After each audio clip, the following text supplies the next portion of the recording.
जब तक जन्म मृत्यु है परम शांति नहीं, क्योंकि अपनी साधना को घटिया बताता है, कहता मेरी भी जन्म मृत्यु, तुम्हारी भी जन्म मृत्यु, तो अनुत्तम है, उसे परम शांति नहीं हो सकती।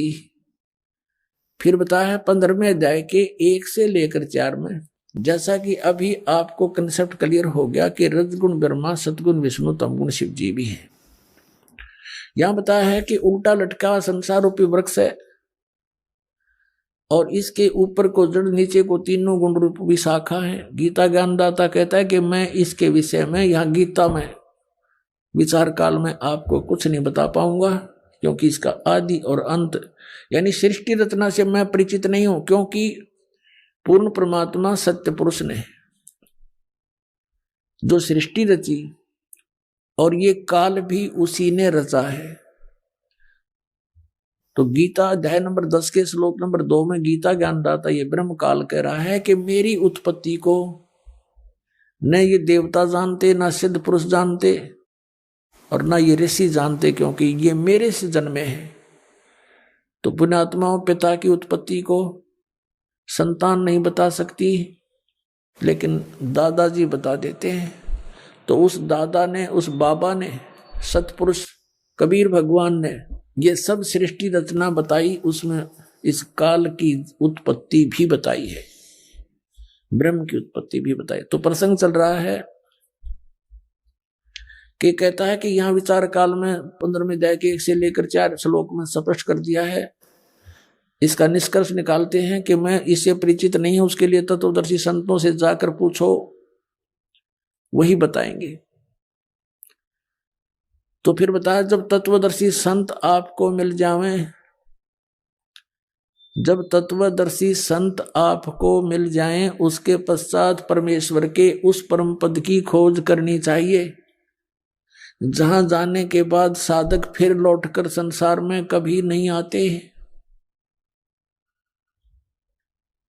अर्थात वो पूर्ण मोक्ष प्राप्त करते हैं, परम शांति प्राप्त करते हैं। उसके लिए इसने ऑप्शन छोड़ दिया है 4थे अध्याय के 34वें श्लोक में कि उस तत्वदर्शी संत बताएंगे, और वो तत्वदर्शी संत परमात्मा ने भेज दिया, ये दास है इस पृथ्वी पर। पुण्यात्माओं, तत्वदर्शी संत की भूमिका करने स्वयं परमेश्वर आए थे। उस समय हम अशिक्षित थे, हम नहीं पहचान सके परमात्मा को। उसके बाद उन्होंने अपनी प्यारी आत्माओं को, जिनको वो मिले, उनको प्रेरणा की, कहा कि अब तुम इस भक्ति को जीवित रखो पिछली पीढ़ी तक। उनके नाम आपको दास बार बार गिनाता है, जिनको भगवान मिले, जिनके पास यथार्थ ज्ञान था। आदरणीय धर्मदास साहिब जी, आदरणीय मलुकदास साहिब जी, आदरणीय दादूदास साहिब जी, आदरणीय नानक साहिब जी, आदरणीय गरीबदास साहिब, गांव छुड़ानी जिला जज्जर हरियाणा वाले, आदरणीय गीसा दास साहिब जी, गांव खेकड़ा जिला मेरठ उत्तर प्रदेश वाले। इन महापुरुषों की ड्यूटी लगाई, परमात्मा इनको मिले। और पुण्यात्माओं, ये ज्ञान और इस भगवान की जानकारी होने के बाद जीव पर रुका नहीं जाता। एक ऐसी प्रेरणा अंदर आती है कि जैसे सबको बता दूं, सबको बता दूं भगवान ये है। जहां तक जीव की जो पहुंच है वहां तक पूरी चेष्टा करते हैं। जैसे आदरणीय नानक साहिब जी की जीवनी से पता चलता है, जिस समय उनको बेई नदी के ऊपर परमात्मा स्वयं आकर मिले जिंदा बाबा के रूप में, और उनको वहां से अंतर ध्यान किया, शरीर को कहीं और रख दिया और उनको लेकर के सचखंड सतलोक चले गए। वहां से आकर वापस छोड़ दिया और फिर उनको बताया कि मैं धानक रूप में, जुलाहे रूप में बनारस में भी रहता हूं। तो वहां परमात्मा पहले उनको मिले थे कबीर रूप में, एक भक्त रूप में मिले थे नानक जी को। उनसे काफी गोष्ठी की थी, लेकिन उस समय श्री नानक देव जी नहीं माने थे, लेकिन ज्ञान से घायल जरूर हो गए थे। फिर परमात्मा जिंदा बाबा का रूप बना करके दोबारा वहां पहुंचे, फिर सचखंड लेकर गए। वहां से छोड़ दिया कि मैं काशी के अंदर रहता हूं, जुलाहे का कार्य करता हूं, स्वामी रामानंद जी मेरे गुरु हैं और मैं पृथ्वी पर गया हुआ हूं ज्ञान प्रचार के लिए। तो नानक साहब जी तीसरे दिन वापस आए, वहीं से चल पड़े। पहली उदासी उन्होंने बनारस साइड की परमात्मा को देखा धानक रूप में, जुलाहे रूप में कार्य करते हुए। तब कहा था फाई सूरत मुलुकी वेश ए ठगवाड़ा ठगी देश खरा सियाणा बहुता भारी, धानक रूप रहा करता। आंखों में आंसू भर गए। तो परमात्मा से उपदेश लिया सतनाम। अब सतनाम प्राप्त किया। जब पता लगा कि तेरे की पूरे गुरु बिना बात बने नहीं, और ये हैं वो पूरे गुरु, और यही परमात्मा है। वाहे गुरु वाहे गुरु। अपने आत्माओं, आप तो बालक हो, आपको लाल दे रखा है दास ने सतनाम का। आपको इतना ज्ञान नहीं इसका कि कितनी कीमती चीज है, लेकिन वो महापुरुष थे, वो परिचित थे लाल की कीमत से कि सतनाम बिना मोक्ष नहीं हो सकता, और मोक्ष बिना इस जीवन का के बाढ़ में जाएंगे, इसका कोई यूज नहीं, मिट्टी है ये तो इस मनुष्य जीवन की सफलता को होते हुए देख करके नानक साहब जी पुण्यात्मा थे वह।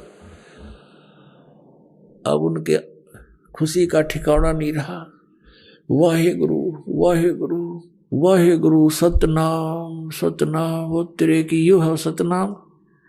सारा ज्ञान से परिचित हो गए, भगवान से साक्षात्कार हो गया। फिर अगर मगर खत्म हो जाती है, जब भगवान मिल गए, ब्रह्मा विष्णु महेश की स्थिति बता दी कि इनका जन्म मृत्यु होता है, इनकी ये माता है ये पिता है, वो दिखाए परमात्मा ने।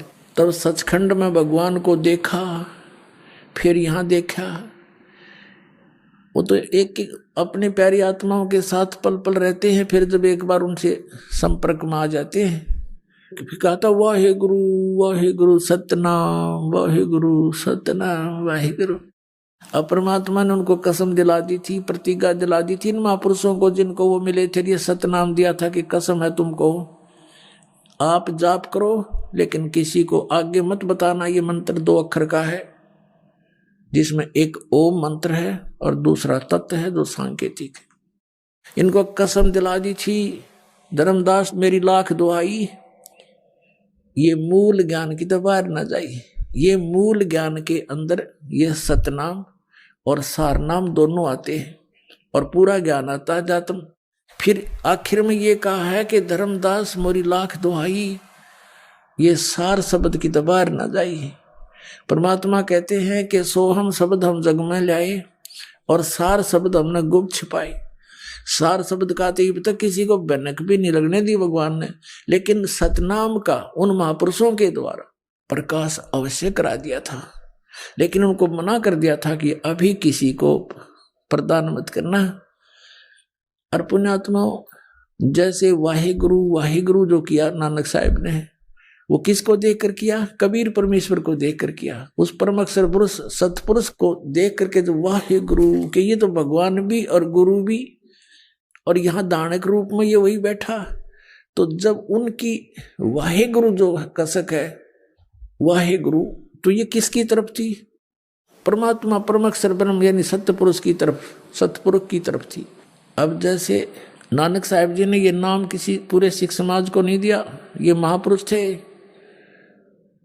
ये किसी की उसमें अपनी जो राग द्वेष में नहीं आए, राग में नहीं बहे कि इन बच्चों का क्या होगा अगर मैंने सतनाम नहीं दिया तो काल के मुंह में जाएंगे। नहीं, परमात्मा ने उनको कह दिया था कि तुम अभी तक इनको 5 नाम दो, प्रथम 5 नाम जो आपको देते हैं दास, और ये नाम मत देना भी। और जैसे धर्म पुण्य ये करते रहेंगे तो इन, और ये वाहे गुरु इसे मोक्ष नहीं हो सकता, जन्म मृत्यु बनी रहेगी, लेकिन इन सब क्रियाओं से मनुष्य शरीर मिलता रहेगा इनको। तो इस भक्ति को जीवित रखने के लिए इन महापुरुषों से प्रयत्न कराया। नानक साहब जी की जीवनी देखो, उसमें बाई बाल्य वाली जन्म साखी में कहाँ गए, सिद्धों की आंखें खोलने की चेष्टा की, लेकिन वो मान बढ़ाई के भूखे थे, वो फेल भी हो जाते थे नानक साहब जी के सामने की तत्व ज्ञान के आगे, लेकिन हार स्वीकार नहीं करते थे। सब जगह चेष्टा की समझाने की, लेकिन ऑल इन वेन, व्यर्थ रही, क्योंकि हम शिक्षित नहीं थे। तो कहने का भाव यह है कि उस महापुरुषों ने उन ऐसी क्रियाएं देंगे कि अभी तक हम उनको पढ़ पढ़कर मनुष्य जीवन प्राप्त करते रहे और हमें कुछ थोड़ा आध्यात्मिक जैसे यज्ञ का लाभ होता है वो भौतिक लाभ होता रहा, हमारी आस्था भगवान में बनी रही। अब वो पूरे सिख समाज में इवन जो नीचे के 10-9 गुरु थे उनको भी सतनाम प्राप्त नहीं था, और सतनाम बिना मोक्ष नहीं। तो क्या बताया कि वाहे गुरु इन मंत्रों के जाप करने से इन अपनी यानी अनुयायियों को इतना सहारा मिलता रहा कि वो मनुष्य जीवन प्राप्त करते रहे और आस्था भगवान में बनी रही, क्योंकि भक्तों के घर में जन्म होते रहे और एक परंपरा चल पड़ी, भगवान के भंडारे करवाते हैं, वाणी का पाठ करवाते रहे। तो इस करके ये अभी तक ये प्राइम टाइम है, यहां तक लाने थे परमात्मा ने, और ये भी सतनाम दे देंगे सबको। अब समय आ गया और सारे पार हो जाएंगे, इसमें क्या दिक्कत है।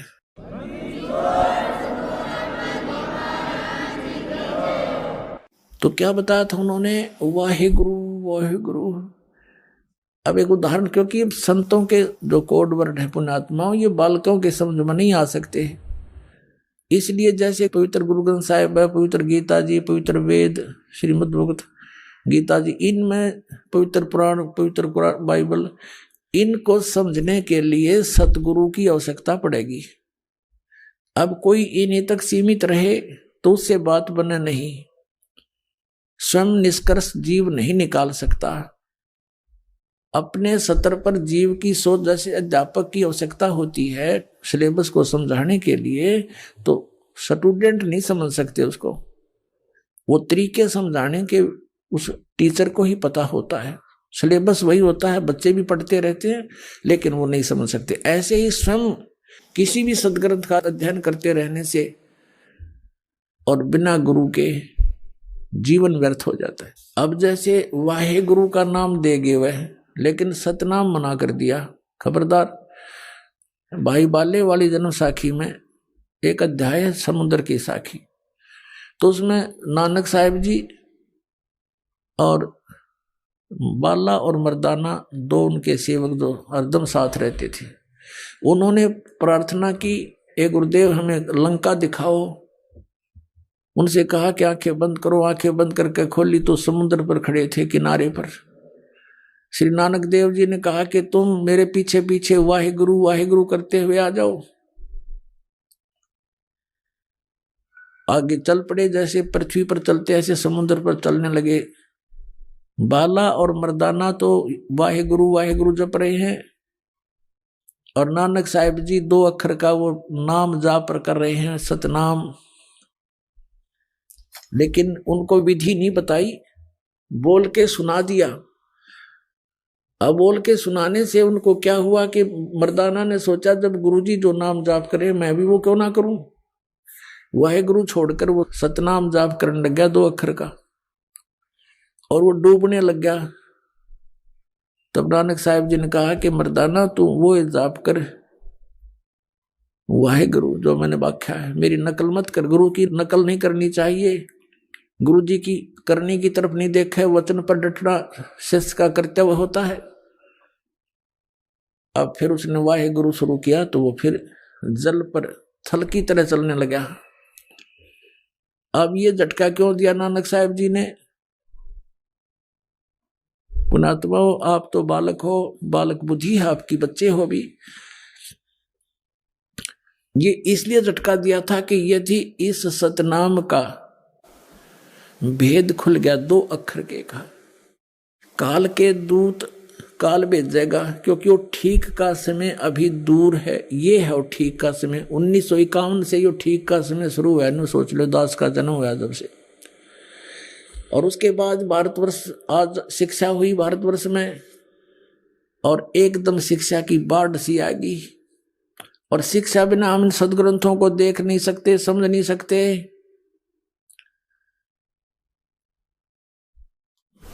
तो इसलिए उन्होंने मना किया था कि काल अपने पंथ बनावेगा, और उन पंथों के संतों के हाथ यदि ये सतनाम 2 अक्षर का लग गया तो ये भी वही नाम देंगे। और वो अधिकारी है नहीं इस नाम के देने के। तो बोली आत्मा ये समझेंगे कि नानक साहब जी जो नाम जाप करके पार हुए, हमारे गुरु जी भी वही तो दे रहे हैं, हम भी ठीक हैं।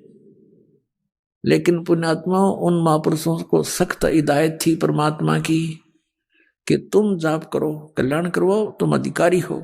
लेकिन अधिकारी तो ये और भी हैं, लेकिन इनको ज्ञान नहीं इस तरह का। और प्रत्येक ने ऊपर ले जाकर मैं छोड़ भी दूं तो सभी उस बात पर दृढ़ नहीं होते। जैसे हजरत मोहम्मद जी को भी परमात्मा लेकर गए थे, जैसे इन महापुरुषों को लेकर गए। मैं बार बार आपके समक्ष उनके नाम लेता हूं, लेकिन हजरत मोहम्मद ने, क्योंकि यहां उनकी प्रभुता घनी हो चुकी थी, लाखों शेष बन गए थे, तो उन्होंने वो स्वीकार नहीं किया सतलोक में वाले ज्ञान को, तो परमात्मा ने उसको वापस छोड़ दिया था। और कहते हैं हम मोहम्मद को वहां ले गयो सतलोक में, और इच्छा रूपी वहां नहीं रहो, उल्ट मोहम्मद महल पठाया, गुज बीरज एक कलमा लाया, रोजा बंग नमाज दे रे, बिस्मिल की नहीं बात कही रे। अब जैसे तुम बिस्मिल करते हो, ये हजरत मोहम्मद का आदेश नहीं है। उन्होंने केवल रोजा, बंग और नमाज, ये 3 चीज दी थी आपको, बिस्मिल की नहीं बात कही रे। नबी मोहम्मद नमस्कार है राम रसूल कहाया, 1,80,000 को सौगंध जिन नहीं कर चलाया। अरस कुरस पर अल्लाह तकत है खालिक बिन नहीं खाली, वह पैगंबर पाक पुरुष थे साहिब के अब्दाली। अब कहने का भाव यह है कि हजरत मोहम्मद जी को भी परमात्मा ले गए थे, लेकिन वो नहीं रुका वहां पर, ना उस ज्ञान को स्वीकार किया। तो इसी प्रकार वो वेदों में लिखा है कि वो परमात्मा अपने दृढ़ भक्तों को मिलता है, उनको तत्व ज्ञान से परिचित कराता। ये दृढ़ भगत थे जो कह दिया सो फाइनल, आगे बिल्कुल उसकी कहीं पर जो है ना उसकी महक भी नहीं जाने दी सतनाम क्या होता है। तो पुण्यात्माओं, अगर आज ये राधा स्वामी धन सतगुरु जय गुरुदेव, ये सच्चा सौदा सिरसा वाले और ठाकुर जी वाले यानी शिवदयाल जी के जो ब्रांच हैं, ये भी ये सतनाम का नाम देते, गुरु ग्रंथ साहिब देखो पढ़ा करते, क्योंकि इन्हीं सिख धर्म से निकले हुए ये संत हैं, तो ये भी ये नाम देना शुरू कर देते। तो आज हम कैसे पहचानते इस काल के और दयाल के पंथ को? या दया करी दाता ने उन बच्चों को अपने को सावधान कर दिया कि खबरदार बिल्कुल नहीं बताओगे किसी को, और उन्होंने दृढ़ता से पालन किया है। तो ये झटका देना जरूरी था, ये सार्वजनिक करना भी आवश्यक था कि मैं ये जाप किया करता। अब इसकी जहां जो ये लीला की नानक साहिब जी ने, इसके हमें हानि भी हुई लेकिन लाभ घना हो गया है। हानि क्या हुई कि जैसे नानक साहिब जी ने अपनी अमृतवाणी में ये मंत्र लिखा था, तो उस मर्दाना वाली घटना से परिचित हो गए। आने वाले गुरुओं ने ये सख्त जो है ना बैरिगेट ला दिया कि इस 2 मंत्र के नाम का हमारे सिख अनुयायियों को ये कहीं पढ़ने को भी नहीं मिलना चाहिए, नहीं तो कहीं कोई इनका जाप कर लेगा तो गुरुदेव की आज्ञा की अवहेलना हो जाएगी और वही हानि हो जाएगी जैसे मर्दाना को होगी थी, डूबने लग गया था। तो अब उन्होंने इस दृष्टिकोण से गुरु ग्रंथ साहिब में वो वाणी कति निकाल दी। फिर परमात्मा ने दया करी कि मालूम था ये तो महापुरुष थे, नानक साहिब जी को मालूम था कि यह गड़बड़ ऐसे भी होगी, तो उन्होंने फिर एक वाणी लिखी, प्राण संगली बनाई अलग से। उस प्राण संगली के अंदर नानक साहिब जी ने पूरा भेद दे रखा है श्वास के सिमरण का।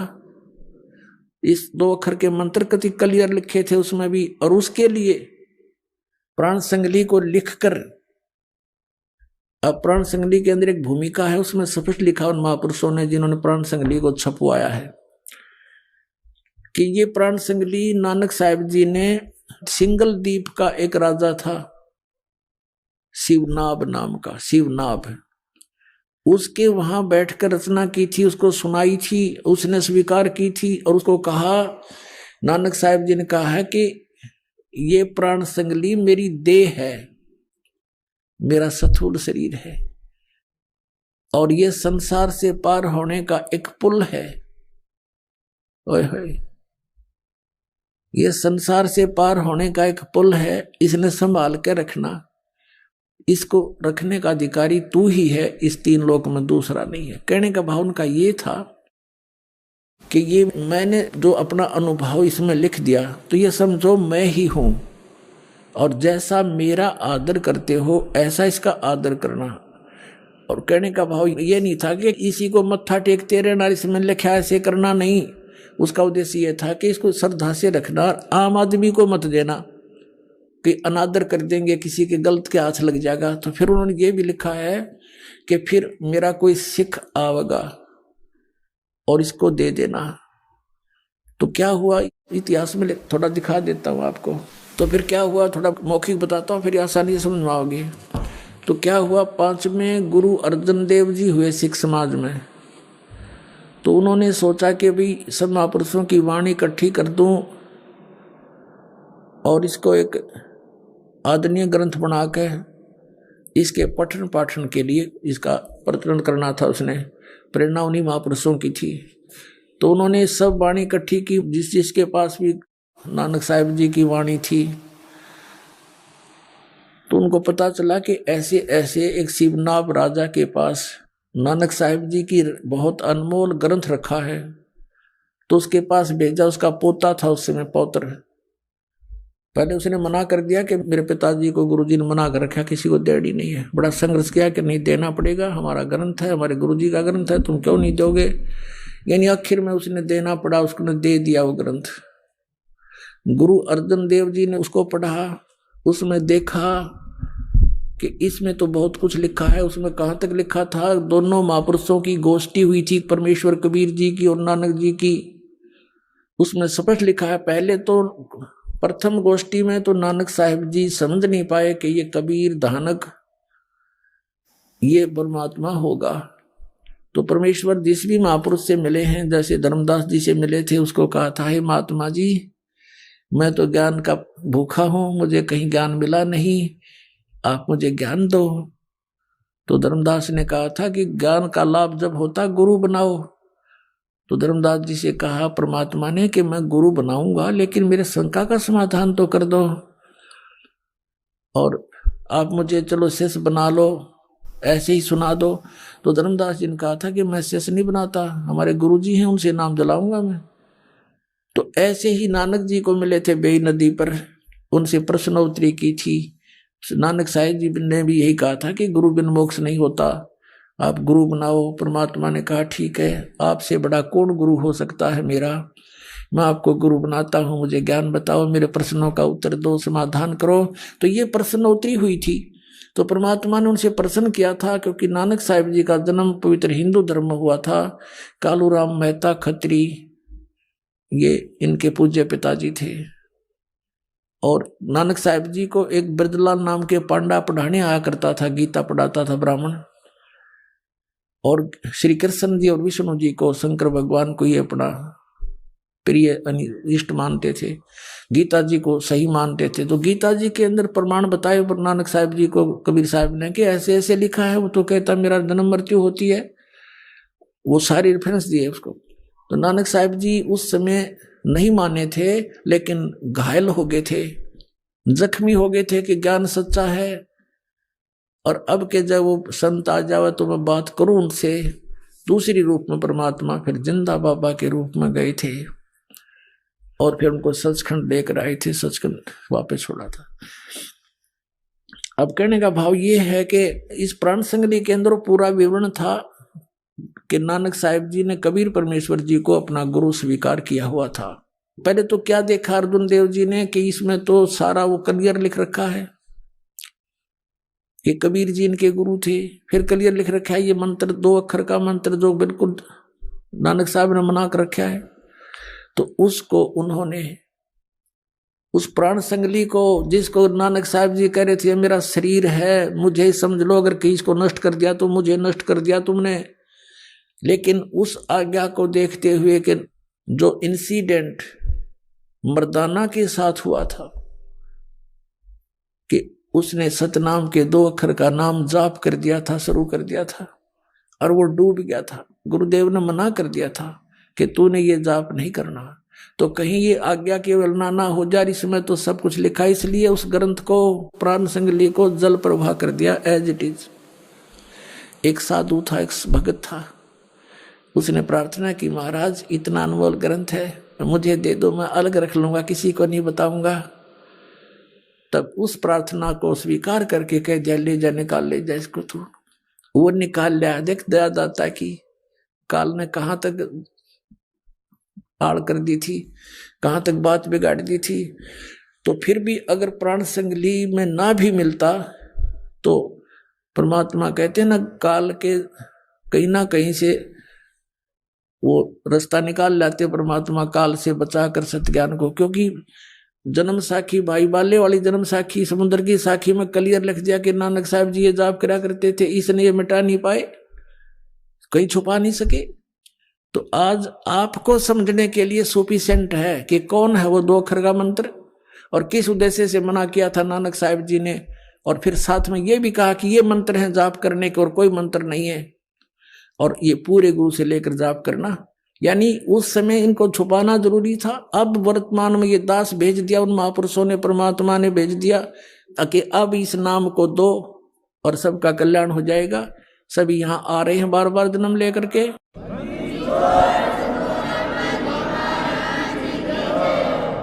अब दिखाता हूं आपको इतिहास ये प्राण संगली के साथ कैसा हुआ। ये देखिएगा, श्री गुरु नानक साहिब की प्राण संगली सटीपन, प्रथम भाग श्री गुरु नानक साहिब विरचित। श्री नानक साहिब ने अपने कर कमलों से रची है प्राणों का अपूर्व कवच, जो सूरत शब्द योग साधन में अमोघ तारों से रचा हुआ है। आगे देखो ये कहां से छपा है। प्रकाशक है वेलबीडियर प्रिंटिंग वर्क्स। ये 56A/13 मोतीलाल नेहरू रोड इलाहाबाद से। इसके संपादक कौन है ये देखिएगा, ये है श्री संपूर्ण सिंह। श्री संपूर्ण सिंह तरन तारण पंजाब से। इन्होंने इसकी भूमिका में क्या लिखा है देखिएगा। पहले आवश्यक सूचना पढ़ते हैं। गुरु नानक साहिब जी ने यह अपूर्व ग्रंथ प्राण संगली किस अवसर पर सिंगला द्वीप में वहां के परम भक्त राजा शिवनाभ जी को उपदेश करके बख्श दिया, और फिर उनकी 5वीं गद्दी के अधिष्ठाता गुरु अर्जन देव जी ने उसे कैसे सिंगला द्वीप से मंगवाया था और किस कारण से उसे गुरु ग्रंथ साहिब के संग्रह से अलग रखा। इसका वर्णन गुरु नानक साहिब के जीवन चरित्र में दूसरी यात्रा के आखिर के हिस्से में और टिप्पणकार के निवेदन में लिखा है। गुरु नानक साहिब ने यह अनमोल ग्रंथ नाम प्राण संगली क्यों रखा, यह तो पक्के तौर पर वही कह सकता है जिसकी गति उनकी सी हो। ओए होए होए, कहते ये क्यों नहीं गुरु ग्रंथ साहिब में प्राण संगली को जोड़ा। इसके विषय में तो वो ही बता सकता है जिसकी गति उनकी सी हो, यानी नानक साहिब जैसे महापुरुष होंगे वही बता सकेंगे कि किस कारण से प्राण संगली को गुरु ग्रंथ साहिब मना लिया। तो भी कुछ लखावा उसका उनके उस वचन से होता है जो कि निज मुख से उन्होंने राजा शिवनाभ से कहा। ई ग्रंथ मेरी देह है, मेरा स्थूल रूप है, प्राणों मेरिया का संग्रह कहे कवच है, जगत समुद्र का ई पुल है, जगत से पार करने का इसके अंदर जो मार्ग लिखा है वो समझो पुल है। ई प्राण संगली में तैनू बख्शी है, ये ई अजर वस्तु है, सोते ही जरी है, यानी तू इसके योग्य है, तूने विश्वास किया इसके ऊपर। ई प्राण संगली अमृत प्रवाह है और तेरे ही मुख विखे प्रवेश हुई है, होर 3 लोग लोकां विच इस वस्तु ਨੂੰ संभालता कोई नहीं, ताते प्राणों विखे प्राण संगली रखनी। इस वचन से स्पष्ट होता है कि यह ग्रंथ प्राणों का संग्रह रूप है। ये टिप्पणी करने वाला जो विवेचन करता है वो अपनी सोच बता रहा है। संभव है कि इसको गुरु ग्रंथ साहिब की जिल्द में शामिल न करने की वजह यही हो कि गुरु अर्जन देव जी ने समय अनुसार इसे हरेक छोटे बड़े की दृष्टि में लाना उचित न समझा। अब बहुत कुछ तो यह क्लियर इसने कर दिया, इस टिप्पणी करने वाले ने, कि हो सकता है इस प्राण संगली को गुरु ग्रंथ साहिब में श्री अर्जुन देव जी ने इसलिए नहीं रखा होगा कि ये नहीं चाहते होंगे कि ये किसी छोटे बड़े की नजर में आवे, इसमें लिखा हुआ वर्णन है। तो फिर इसमें यह भी लिखा है कि ये तो वही बता सकता है कि क्यों नहीं शामिल की गई जो उन्हीं जैसी गति का होगा, उन कैसा ही होगा। तो पुण्यात्मा, इसका ये अभिमान ना करना, परमात्मा की दया है आपके ऊपर। इस दास को इस योग्य बनाया कि इन सदग्रंथों को दास समझ रहा अच्छी तरह।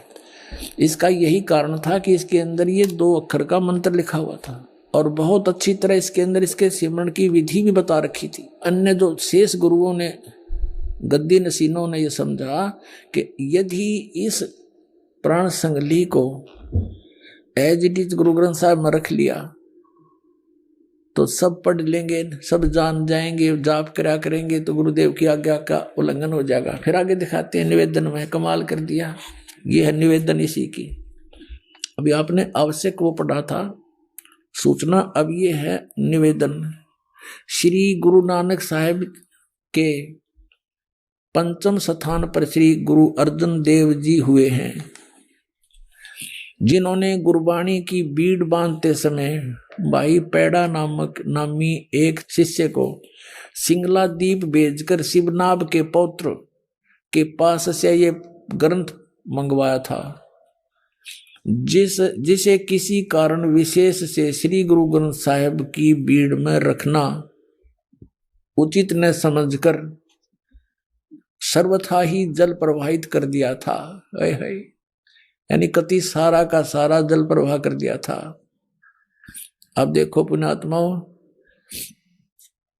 जो कि एक परम प्रेमी साधु की अत्यंत प्रार्थना से द्रवीभूत हुए गुरु साहिब के वचन अनुसार जल से निकलवाया और जैसे का तैसा उसे ही बख्शीश कर दिया गया था, जिसका प्रसंग गुरु प्रताप सूरज प्रकाश नामक प्रमाणिक इतिहास के 3 राशिगत 32वें अंशों में लिखा है। यानी ऊपर जो लिखा है उसका प्रमाण बताया कि इस इतिहास में लिखा है, ये गुरु प्रताप सूरज प्रकाश नामक कोई प्रमाणिक इतिहास उसमें लिखा, ये ऊपर का हिस्सा। अपना आत्मा इसमें क्या था, वो 2 अक्षर का भेद था इसमें, और एक इसमें फिर भी थोड़ा सा हिंट रह गया एक स्थान पर ओनली, पूरी इस प्राण संगली में एक स्थान पर, और वो इन समझ में ना आई जिन्होंने इसमें रख लिया, बाकी इसमें से निकाल दिए गए क्योंकि ये पूर्ण नहीं है प्राण संगली। इसमें टिप्पणी कारण लिखा है कि एक जगह तो इसके 80 अध्याय लिए हैं, दूसरी जगह इसके 113 अध्याय लिए गए हैं। फिर ये भी संकेत बताया गया कि इसमें 160 अध्याय थे और अब तक ये केवल 113 ही प्रकाश में है, तो बाकी कहाँ गए, तो वो नहीं लिए गए। इसमें क्या लिया गया वो थोड़ा बताता हूं, वो भी इनको समझ में ना आइयो के अक्षर है। अब ये तो आपने भाग 1 पढ़ाई, भाग 2 दिखाते हैं। ये 2 भागों में लिखी है संपूर्ण सिंह जी ने। ये भाग 2 है और इसमें ये वहीं से प्रकाशित है, ये द्वितीय भाग है इसका। इसके 103 पृष्ठ पे दिखाता हूं आपको। ये देखिए 103 पृष्ठ पे ये प्राण संगली, ये यहां से शुरू होता है। ये राग भैरव है, मेला पहला जहां हो समझो गुरु नानक देव जी के सीधे वचन है। इसमें क्या लिखा है 103 पृष्ठ पे दूसरा भाग,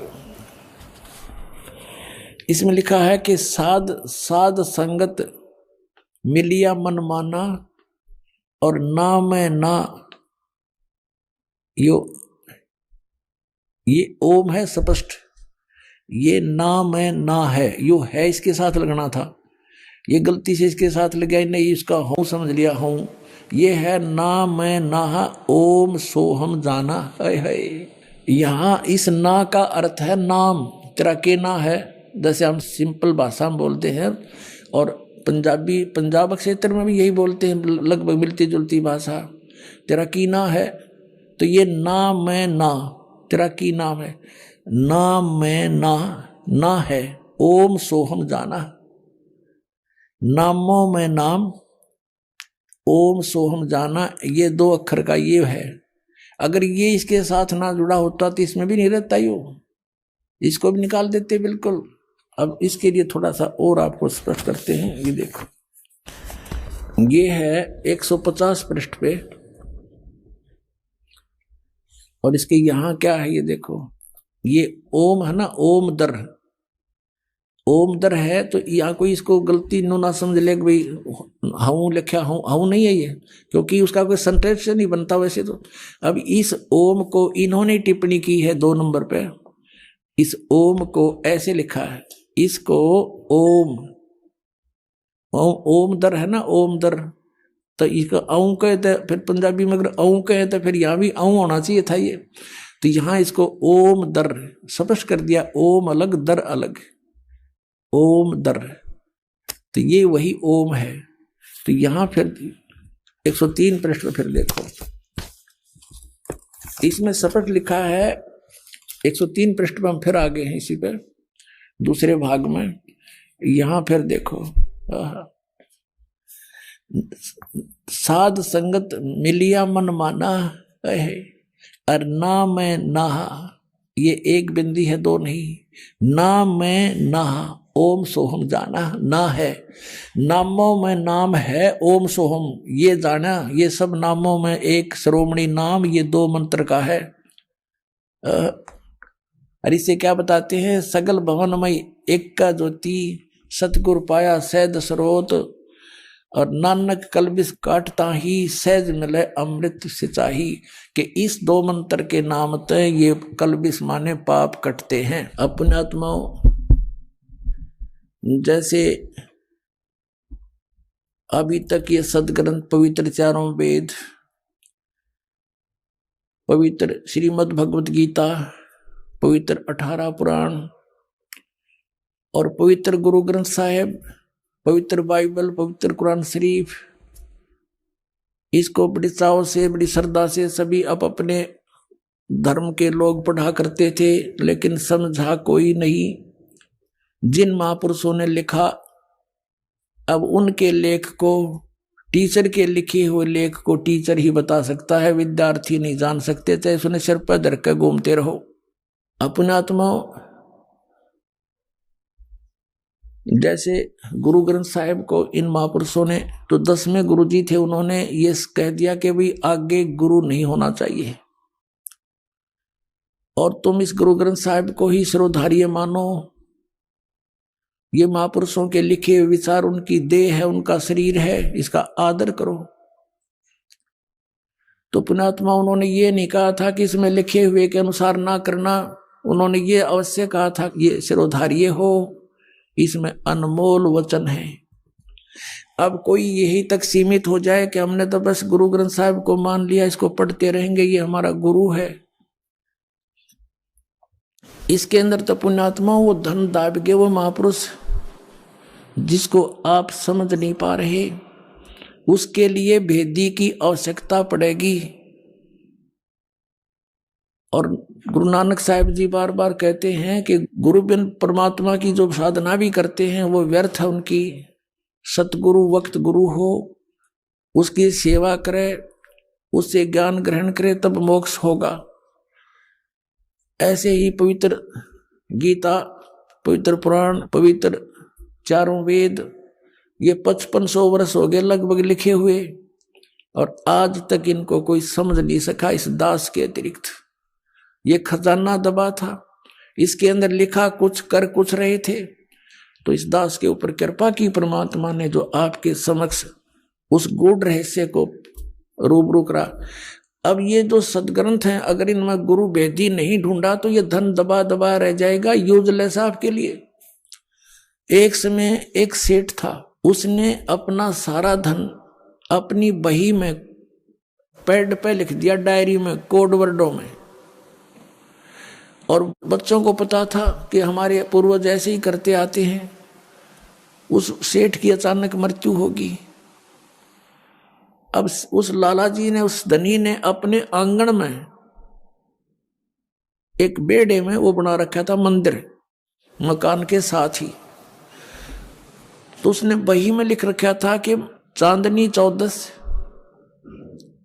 यानी चांदनी 14 शुक्ल पक्ष की 14 को रात्रि के 12 बजे मंदिर के गुंबद में इतना इतना इतना इतना धन, इतना सोना, इतनी चांदी, इतने रुपये चांदी के रखे हैं। और पिताजी की अंतोष्टि करने के उपरांत उन्होंने अपने वो संभाली डायरी, पिताजी के लिखे हुए लेख, उसमें पढ़ा के मंदिर के गुंबद में बहुत सारा धन दाब रखा है। उन्होंने रात्रि में मंदिर फोड़ दिया, गुंबद ढा दिया, उसमें कुछ नहीं पाया। बड़े दुखी हुए कि पिताजी ने तो बहुत हमें भ्रमित कर दिया, दाबा कहीं और है, लिख दिया मंदिर में, गुंबद में तो पाया नहीं। बड़े चिंतित हुए। एक दूसरा सेठ उनका शोक व्यक्त करने आया वहां पर, वो जानकार था इन कोड वर्डों का। उन्होंने कहा कि अंकल, हमारे पिताजी ने तो हमारे साथ धोखा कर दिया, जहां धन दबा रखा था वो धन हमें वहां पर मिला नहीं, हम तो लुट गए, पिट गए, धन बहुत घना था। तब उस सेठ ने कहा, जो जानकार था, कि दिखाओ बेटा, मुझे दिखाओ, वो डायरी दिखाओ तुम्हारे पिता की लिखी हुई। उन्होंने वो पैड, वो डायरी उनको दे दी। उसने देखा कि रात्रि के 12 बजे और चांदनी 14 और गुम्बज में धन। वो समझ गया, कहा बेटा इस गुम्बज को फिर बनवाओ। मंदिर का गुम्बज एज इट इज तैयार करवाया। चांदनी 14 आई और उस दिन आकर के उसने उस स्थान पर निशान लगाया जहां चंद्रमा की रोशनी में गुम्बज की छाया थी। आंगन के अंदर वो स्थान था जहां पर धन दबा हुआ था। रात्रि में छाया जहां गुम्बज की जाती थी, वहां निशान लगा दिया कि यहां से खोदो। वो सारा धन पा गया। तो पुण्यात्माओं, ये सदग्रंथ है, ये कोड वर्डों में लिखे हुए हैं। और जब तक इस दास की सहयोग नहीं लोगे, आपका धन दबा दबा रह जाएगा। बोलो सतगुरुदेव।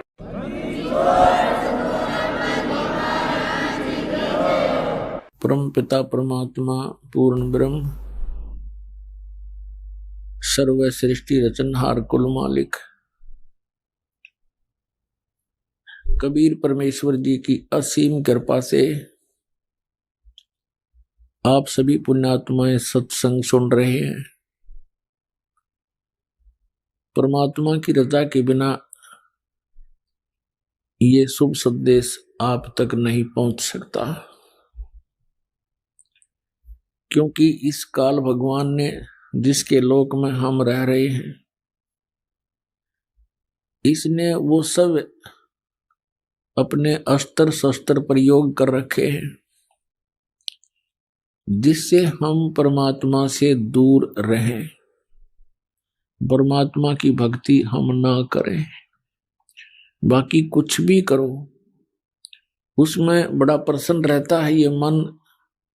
मन कौन है? ये काल है, ज्योत निरंजन है, ये उसका एजेंट समझो। ये नहीं चाहता कि ये आत्मा कल्याण करवा जा, ये चाहता है कि ये कोरी बकवाद करे, इन खिलौनों से खेलता हुआ अपना मनुष्य जीवन व्यर्थ कर जाए। बस फिर 83 लाख प्रकार के इन प्राणियों की योनियों में जाने के बाद फिर इस जीव का काल को डर समाप्त हो जाता है कि अब ये कुछ नहीं कर सकता। केवल मनुष्य जीवन के अंदर ही ये परमात्मा की शुद्ध कर सकता है, साधु संत की शरण में जाकर के ये कल्याण करा सकता है। उसके लिए भी इसने व्यवस्था कर रखी है, अपने नकली दूत भेज रखे हैं, कदम कदम पर मिसगाइड करने वाले इस आत्मा को अनगिन संत बना रखे हैं, मार्गदर्शक बना रखे हैं। सन्मार्गदर्शक केवल एक ही आता है, स्वयं परमात्मा आते हैं। समय समय पर फिर वो अपने कोई हंस को अपने से परिचित करके फिर कल्याण की सेवा देते हैं। तो उस समय वो एक होता है सन्मार्ग बताने वाला, अनगिन होते हैं कुमार्ग पर लगाने वाले। तो ये भोली आत्मा भगवान को पहचान नहीं पाते और असली और नकली संत की पहचान भी ये नहीं कर पाते। इसलिए परमेश्वर ने ये समय दिया है कलयुग का। ये वो प्राइम टाइम है, ये वो शुभ समय है कि ये प्राणी अपना कल्याण करा सकता है और सचखंड जा सकता है।